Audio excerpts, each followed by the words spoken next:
Hello friends, welcome to my channel. আজ আমি আপনাদেরকে দেখাবো আমি কিভাবে বাড়িতে সহজেই ইলিশ ভাপা বানিয়েছি। দেখেছেন, একটি বাটিতে আমি কালো সর্ষে আর সাদা সর্ষে পেস্ট করে রেখেছি। আর এখানে নারকেল কোড়া, 4টে কাজু বাদাম আর দই নিয়েছি, টক দই।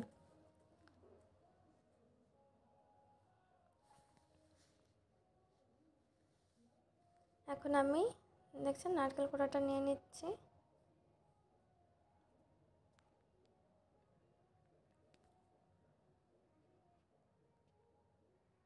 আর কাজু বাদামগুলো দিয়ে দিচ্ছি।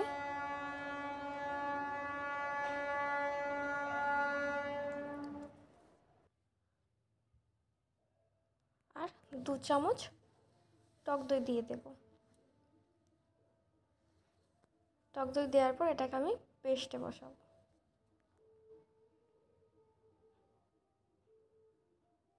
দেখুন পেস্ট হয়ে গেছে কি সুন্দর। এটা আমি ওই নারকেল কোড়ার পাত্রে রেখে দিলাম। এখন আমি একটা টিফিন বক্স নিয়ে নিয়েছি। এতেই আমি ইলিশ ভাপাটা বানাবো। এই পাত্রের মধ্যে আমি এখন ওই কালো সর্ষে সাদা সর্ষে যে পেস্টটা আগে থেকে করে রেখেছিলাম না, সেটাই হয়তো আর দিয়ে দিচ্ছি।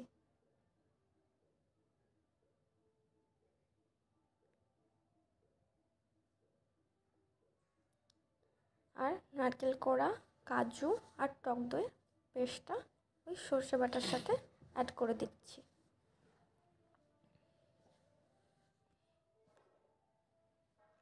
আর কিছুটা প্রয়োজন মতো আমি হলুদ গুঁড়ো অ্যাড করে দিলাম আর স্বাদ মতো নুন অ্যাড করে দিলাম। দিয়ে সবকটা মিশ্রণ আমি একসঙ্গে মিশাবো। আর ওপর থেকে আমি এখন কাঁচা সর্ষের তেল দিয়ে দিচ্ছি।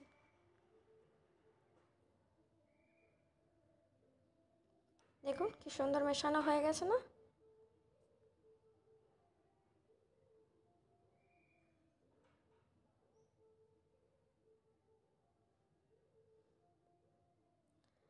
এবারটা আমি ইলিশ মাছগুলোকে অ্যাড করে মাছটা আমি আগের থেকে হালকা ফ্রাই করে রেখেছিলাম। ওটা ওই পেস্টের সাথে মাছগুলো আমি ভালো করে মিশিয়ে নিলাম আর কাঁচা লঙ্কা চারা দিয়ে দিলাম। আপনাদের ঝাল মতো কাঁচা লঙ্কা অ্যাড করতে পারেন, যতটা আপনারা খাবেন ততটাই। দেখছেন কি সুন্দর হয়ে গিয়েছে। এখন আমি টিফিন বক্সটা লাগিয়ে দিলাম। এটা আমি ভাপে দেব। এখন আমি ওভেনটা অন করে নিচ্ছি। দেখতেই পাচ্ছেন আপনারা। আর একটা কড়াই বসিয়ে দিলাম, তাতে কিছুটা জল আছে। এই জলটাকে আমি এখন গরম করতে দেব।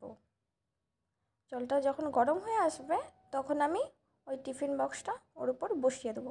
দেখুন জলটা গরম হয়ে গেছে। এখন আমি টিফিন বক্সটা বসিয়ে দিলাম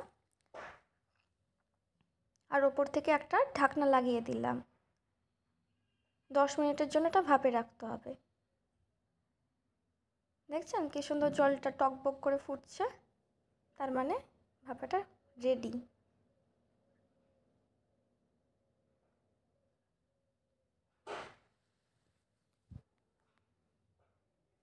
দেখুন কেমন হয়েছে ইলিশ ভাপাটা, আপনারাই বলবেন।